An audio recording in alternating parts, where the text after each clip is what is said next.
Welcome to Take Care. This is the podcast that helps you understand the background and habits of change makers. Host Rish Sharma and his guests give you the wisdom to help you learn a little more and get a bit better every episode.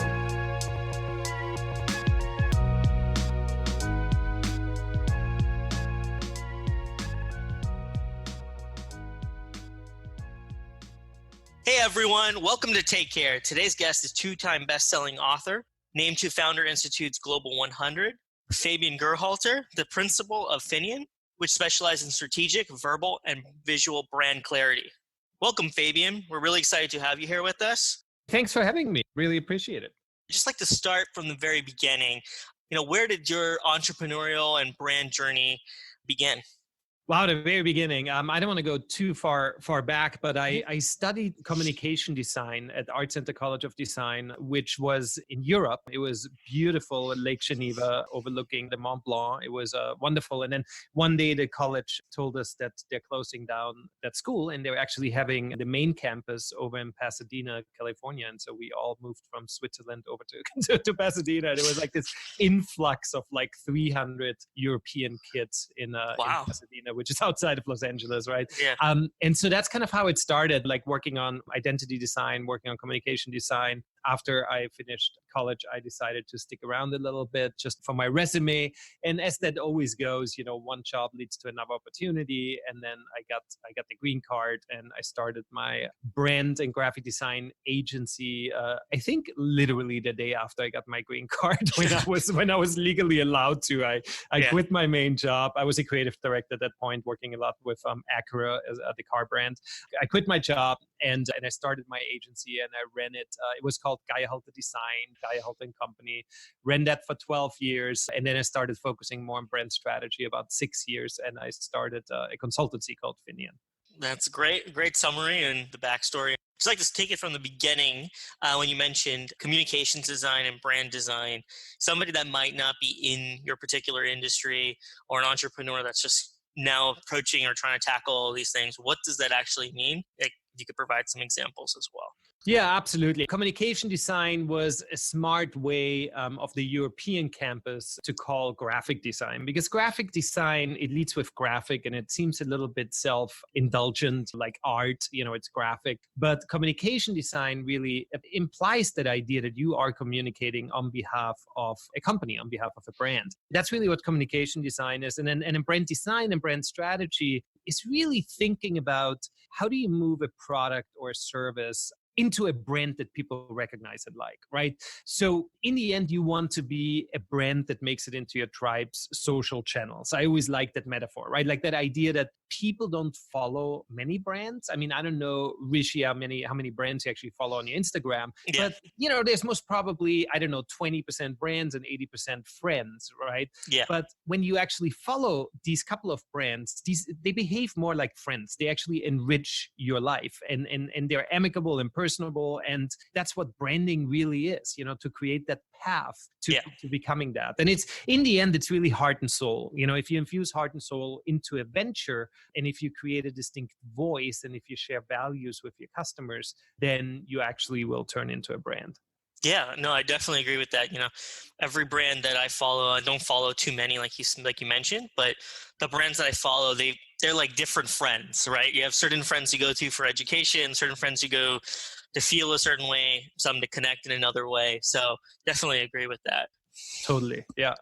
So let's go into a statement that you mentioned on your website on Finian, turning ventures into brands. What does that mean to you, and how do you approach that with your clients? It's really very much the story from point A to point B, right? So as we talked about that idea of brands turning more into friends and they're being part of a tribe and people actually look forward to seeing their content, that's really that path I'm trying to get startups onto that path very early on. So we assist them in turning into brands faster, right? By having sound brand strategy, creating a great brand name, and you know how difficult that is, right? Yeah. I mean, you've been down that path. I've been down that path. Exactly. And enticing visual and verbal language around it, right? Like you have to set that up. And what we're trying to do is we're trying to create that strategy, so infuse that heart and soul into the company and create that visual and verbal language around it very, very early on, so that when they actually launch or when they actually get their investment or whatever it is that takes them to the next level where the public sees the brand more, that they're already equipped with kind of like that layer of insurance that, hey, we have that set, like we're good to go with the brand level. Now we have to make sure that our product is up to par, that our service is great, et cetera, et cetera. Thank you for going into that. So I'm just going to take it again to somebody that might be a novice. What would you describe is a brand in the most simplest terminology? And then how does branding different from marketing?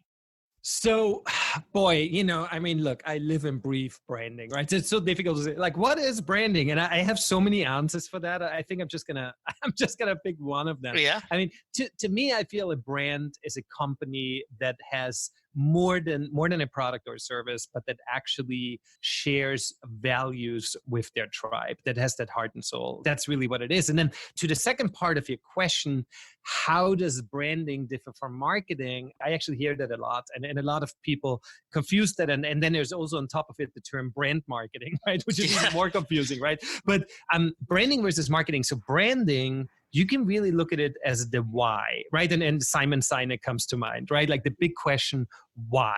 And then marketing is the follow-up question, okay, how, right? So why does this company exist? Why would people deeply care? Why do we do what we do? And why does it stick with people? And then the how is, okay, now how do we actually communicate this?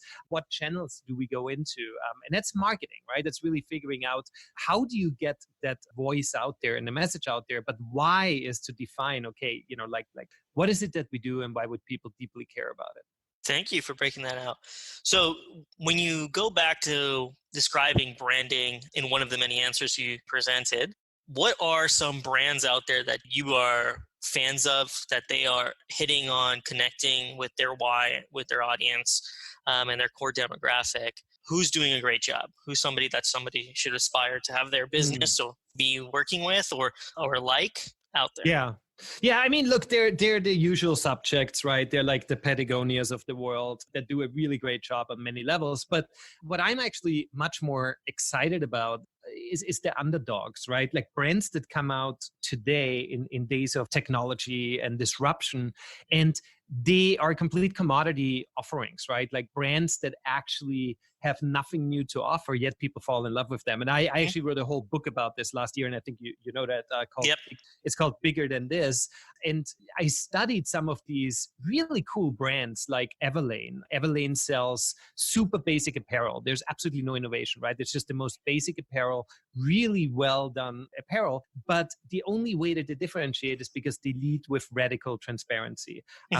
And it's really cool because they actually created an auditing system to audit their own factories. I mean, that's insane, right? Like they audit their own factories and now they give that system to any other apparel company to become more humane, right? And so those stories, people, especially, like the next generation, millennials, and I guess no one cares about millennials anymore. It's all about Gen Z, but Gen Z, right? Generation C, really, they love that. It's important to them. They've been screwed over so much by so many dishonest politicians and dishonest brands, all the scandals every day with Johnson & Johnson baby powder or whatever it is, right? Like that they remember that their parents did and bought, and now they really don't want to go that route anymore.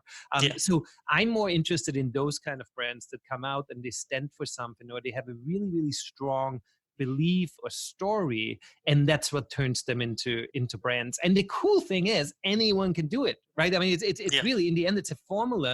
And when I say formula, I don't mean that anyone should just apply it in a dishonest way. But if you honestly say, like, this is what I believe in, this is what I want my company to be, a lot of founders today think of the company as truly an extension of their own beliefs. And I think that is great, because you will find a niche market that totally looks eye to eye with your beliefs. So those are the brands that I really enjoy these days.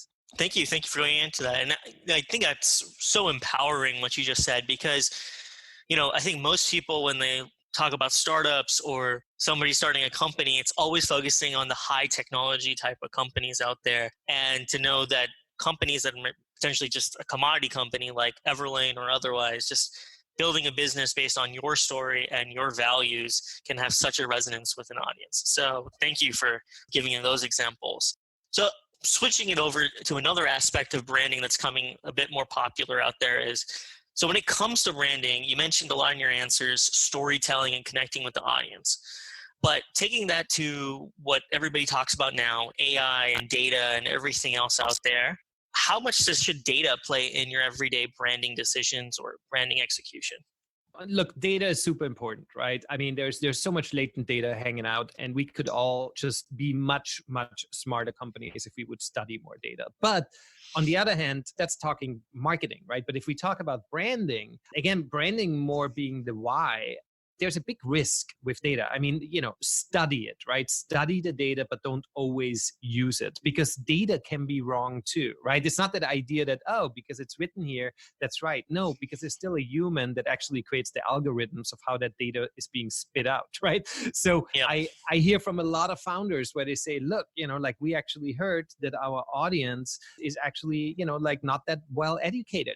Some of them have high school diplomas. No one goes to college. We have to keep our language really non-sophisticated, really simple, kind of dumbing things down a little bit. And then they realized that the data was completely off, right? And they changed their brand for a couple of months into a direction that was completely off-putting to the audience. So data is not always right? And a lot of branding is based on emotion, right? It's based on human intelligence. And I guess the human is part of that. So study it, but don't always use it. Yeah, no, thank you. I think that's crucial advice. So let's just segue that again into, so let's just say, I just wanted to give some takeaways to people, something that they can have some executional. So what are some top branding tips that you would recommend to somebody who's either building their personal brand and or an actual business's brand? Personal brand and business brand to me are pretty different, but, like, let's hone in more on the business brand because, I'm more of an expert with that. I think a personal brand should be very organic and very, truthful. And I think with a business brand, there's a little more that needs to go into it. So I think the first thing is really understand the process. So understand the branding process, understand what needs to happen first, second, third, right? A lot of people just come up with the name of the company in the shower, right? And they're like, that's it. I had a great idea. Well, that's not how you come up with a name. For instance, the name needs to go back to brand strategy. It needs to go back to the why again, right? And if you come up with it, over a glass of wine or in the shower, it's most probably not going back to what is really the definition of the company. What is the mission? What is the vision? What are our values, right? And that's what the name needs to, for instance, have in it. So understand the process. There are tons of tools online that you can get. One of them is my book, How to Launch a Brand, where it literally just goes like step by step. So that's important. The other one is branding is in the details, right? So be diligent. And that, it's like, it's so important, because if you say, nah, that's all right, and we can let that go. And then in the end, you just have a crappy product. You have a crappy brand. And if you cut too many corners, it's going to show. So show empathy to your audience. That's super important. That's also about being diligent, right? Being diligent to always answer all of the comments, to like them, to get back to people, to start the community, and be consistent, right? We look at Coca-Cola and the brand color hasn't changed ever, right? Well, Pepsi-Cola is trying to do this and trying to do that, and it's like, good luck, right? Yeah. And so it's the idea of, it's kind of like a legacy company to bring up, but it's still the idea for a startup and for a younger company, hit them over the head, right? Just because you constantly see the same brand because you put it out there, know that people only see 1/10 or 1/100th of what you put out there. So just keep hitting people over the head with your brand language and your brand design. Yeah, no, definitely agree with that. So, I think there's that marketing and branding adage, customer doesn't know what you're saying or anything you say to them unless they hear it 7 times. So just continually just pushing it to them in all the vehicles out there so that your message resonates and you start to build that trust that you need. So yeah, and to the audience out there, I definitely recommend picking up his book. I used it over the last 18 months myself as I'm building my own brand, and it was incredibly helpful for me. So I definitely recommend that. Oh, that's great. Because, I don't want to push my product on your podcast, but if you push it for me, that's good. That's Yeah. good. Love that. So I just want to go into more of your entrepreneurial journey. So you've been now an entrepreneur since you got that green card almost 25 years ago. What are some of the things that you would say are led to your success and made you to work, and successful founders that you work with? What do they have in common? Things that have made you successful and then other successful founders that you've worked with. Yeah, I mean, there's so much, but I mean, some things that come to mind, something that helped me tremendously, and it took me way too long in my life to get there, is saying no. And basically starting with no and then moving to a yes, right? Mm-hmm. Idea of like, the more you say no to not the right opportunity or something that you have to work double as hard for, or whatever it is, just say no often. It's, as an entrepreneur, we have this idea of like, every opportunity is a great opportunity. No, every opportunity is just an opportunity. And in order to get the great one, you have to say no to a lot of the mediocre or bad ones. So that's important. Mm-hmm. And then having a narrow focus and an open mind, right? Just keep doing the one thing you do and become the best at that, right? It sounds so cliche, but most of us don't do it because we, again, we're entrepreneurs. We have 50 ideas every day, right? But we have to suppress that and say, look, focus on what's ahead of you and just really become damn good in it. And don't be afraid to ask favors. Like the idea that it took me a long time too, right? People love to give advice. People in entrepreneurship, people love to help each other much more so than in any other industry. So if you come from a regular, 9-to-5 job, you would never know that because it's all about backstabbing and like climbing up the career ladder, right? But in the entrepreneurship world, and you know this, it's amazing how you can just ask for favors and people will have lunch with you, they will have dinner with you, they will get on a call with you. And then of course you in return have to give back, right? With your knowledge and kindness. So, I mean, those are some of the things, but I guess, this can go on forever. But I think that idea of real sharp focus on what you do and what's ahead of you. Yeah, no, I completely agree with that. I think just in being an entrepreneur, being a founder out there, you just realize and understand how hard it is to put something out in the world to try to make an impact. And I think that commonality of empathy for knowing what the other person's going through, just like you said, it just passes from one person to the next. Absolutely. So I want to go to that principle you said about learning to say no to a lot of things. So you at one point had a very successful creative agency, many employees, and several years ago, you decided to shrink that down to a very limited operation.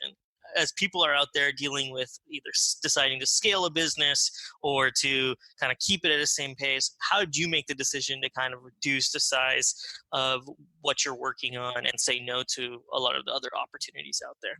Well, yeah, I mean, for 12 years, I said yes to everything, right? So I said yes to pretty much every job, right? I'm like, oh, this is a small job, but that's okay. Oh, there's a huge job. We might not be perfect for it, but that's okay.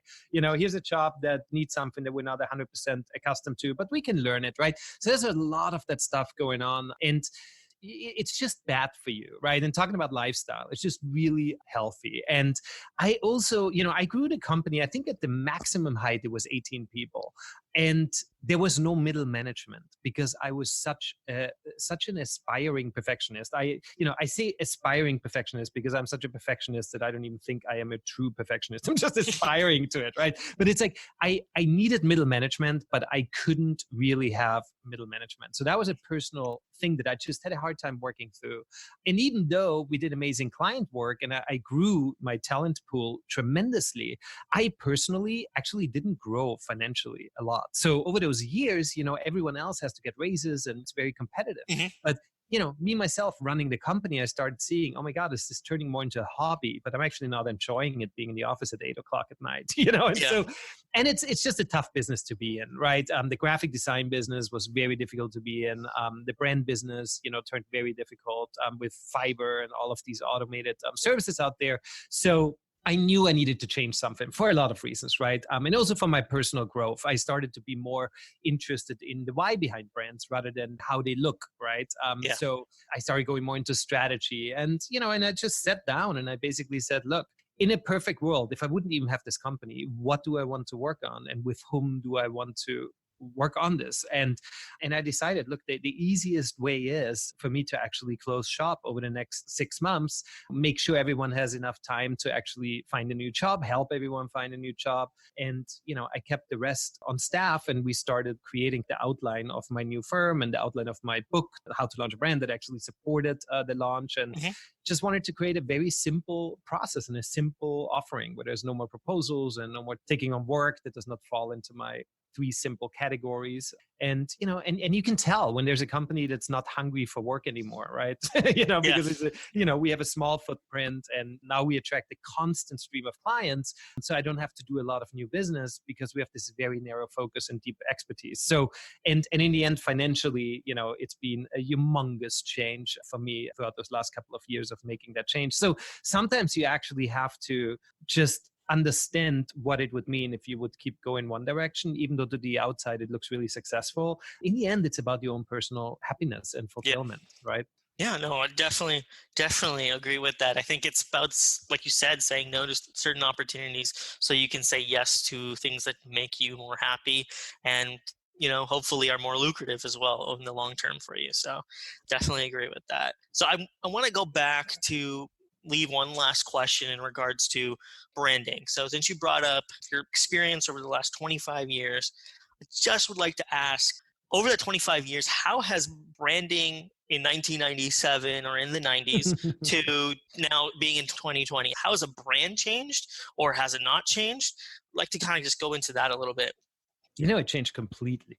I mean, it's pretty amazing when you think about it, right? Because we still have logos, right? We still have colors, we still have typefaces, but the way that brands behave and the way that brands are being adopted, it totally changed. I mean, obviously social media, huge, right? I mean, just the idea that anyone can start a brand overnight and just put it out there. And with Kickstarter and with all of these opportunities to just say, hey, we pretend we have a product, but we don't have one yet. And then literally in 6 months later, you can be a big brand. I mean, that's insane, right? That wouldn't have happened in the 90s. And brands are transparent today. Brands are honest, at least, like people look for them to be that, right? So the idea of a brand screwing up and not talking about it or not doing anything about it, we see it over and over. It doesn't happen anymore, right? Like if Starbucks screws up, the whole world knows about it the next day, and everyone points fingers for them to make a change. And then 2 days later, there's a big change, right? United Airlines, right? The way that they misbehaved over the last 2 years, it changed completely. It's a very different brand today than it was 2 years ago. And so that is amazing, right? So it's not only how brands are being perceived and how you can also interact with a brand. I mean, in the 90s, how would you have interacted with a brand? Literally, you went to the website, which at that point was most probably Flash. And really cumbersome, and it was a little experience, and that was it. And there was no feedback, there was no input. Now, if you're pissed at a brand, you tweet them, you go on Instagram, and within an hour you receive something back. If not, you are going on a whole roll online, to like brand shame them. It's like, so, I mean, there's a lot going on. There's positive and negative aspect to it. But I think the same way that we see politics changing now and, like this kind of like this uprising right now for, democracy. And, there's a lot of brands today that come out that say, oh, we are democratizing X, and those are the kind of brands. So I think it's just as culture changes, as technology changes, brands changed tremendously. Thank you for detailing that and going through that. So I just want to get into some of the final questions here. So Take Care is a podcast that shares the routines and habits and rituals of change makers like yourself. So I'd like to kind of just get into that and understand your routines a little bit. Do you have a morning routine or any other routines in your day that you can share with the audience? Yeah, I mean, look, morning routine for me is most probably not the most exciting. I think what is important to me in the morning is to be up and in the office on the early side. I love to get a head start to everything, but now that I have so many clients in Europe, that's kind of failing because I come in with a full mailbox. I mean, some things that I do, I just do take certain time periods to think and to write and to create, right? So just like you, I have a podcast. I record it every 2 weeks, and I invite founders that I haven't worked with that I don't know, right? Mhm. And I have them tell me about branding, because even though I am the specialist and I have all that experience, it's different every time hearing from a founder how they did it and what were their problems. And so Mhm. I invest a lot of time and money into constantly getting knowledge. And like since your podcast is also leaning a little bit towards personal care, for me it is so important to be smart about my body and my mind, right? So Mhm. you have to know what's good for you. So for me, it's pretty insane, but I take a daily hot bath every day, right? Mhm. At night, that's at least 30 minutes where I read at least one business magazine. And I literally do that every day, with exceptions of a couple of nights where there are events or anything I Yeah. attend. But there's this amazing balance and nurture that between my body and my mind that I find during the time. And it's really sacred to me. And it actually, over the years, I started understanding more and more how that little bit of time where you actually, on the one hand, you totally relax the body, you do something good for your body, you de-stress, but on the other hand, you also intake information, right? So it's this really cool thing where I feel like I'm actually growing while I'm relaxing. So that's one of the things that I do that's most probably pretty uncommon, but I Mhm. really enjoy. Thank you. Thank you for going into that. So yeah, since you mentioned it about personal care, I'd just like to understand to you, what does personal care mean to you as a term? It's really that it's body and mind and being good to both of them. And it's really easy to say, and it is really tough to accomplish for anyone. And I think Mhm. everyone is struggling. And the fun thing is, and you might know that out of your own personal experience too, since we both live, on the West Coast in California and, Los Angeles area, Venice Beach, that area, Mhm. there's the more people are wellness gurus or meditation addicts, the more you realize they too have huge issues. It's like there's a lot, and sometimes there's even more, where that came from. And so it's really that idea of finding that balance. That to me is personal care, right? Because whatever you put on your body, whatever you put in your body, and whatever you expose your mind to, that's Mhm. all, to me, that's all personal care, right? Yeah. So of course, it's important, the moisturizer I put in the morning, and that I even put it on, right? Yeah. And to even look at, oh, what is it made of, right? I mean, I'm using something called Choose Beauty nutrient moisturizer. I've been using it forever, and it's Mhm. actually made with organic apple juice, right?